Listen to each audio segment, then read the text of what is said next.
कर्मना चेला चलना जाबो केकतियौ खार भद्रमा। कर्मना चेला चलना जाबो केकतियौ खार भद्रमा। केकतियौ खार भद्रमा, केकतियौ खार भद्रमा, केकतियौ खार भद्रमा, केकतियौ खार भद्रमा। कर्मना चेला चलना जाबोगा केकतियौ खार भद्रमा। कर्मना चेला चलना जाबोगा केकतियौ खार भद्रमा। केकतियौ खार भद्रमा,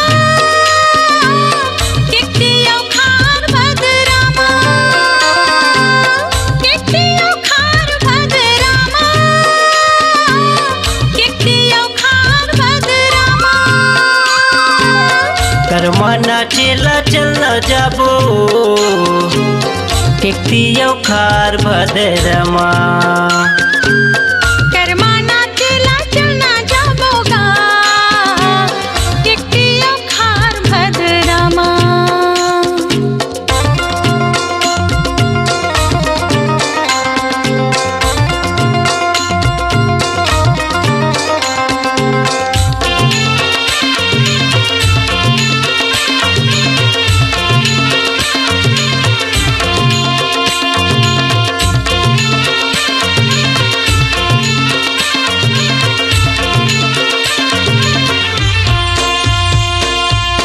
नवा सड़क वो पीछे लगी थी, वो पीछे लगी थी।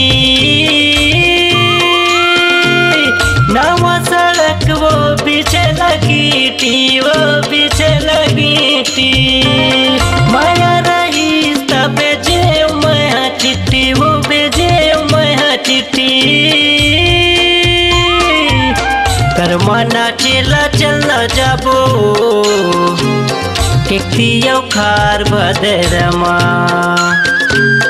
कर्मना चेला चलना जाबोगा केकतियौ खार भद्रमा।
कर्मना चेला चलना जाबो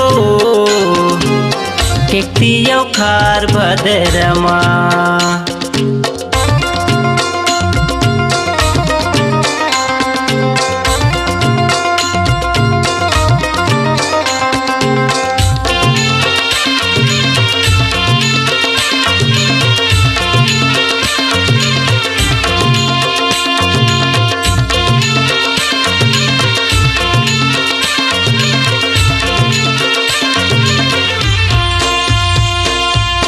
नदिया के तीर तीर दिखे लहरियर, वो दिखे लहरियर।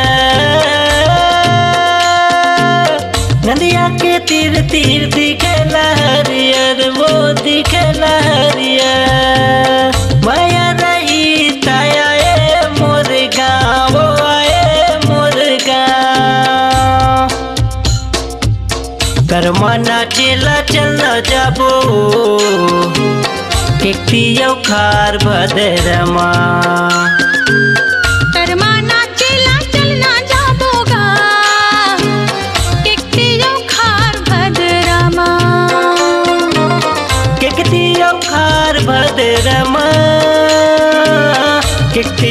खार भद्रमा कितियो खार भद्रमा कितियो खार भद्रमा कर्मा नाचेला चलना जाबो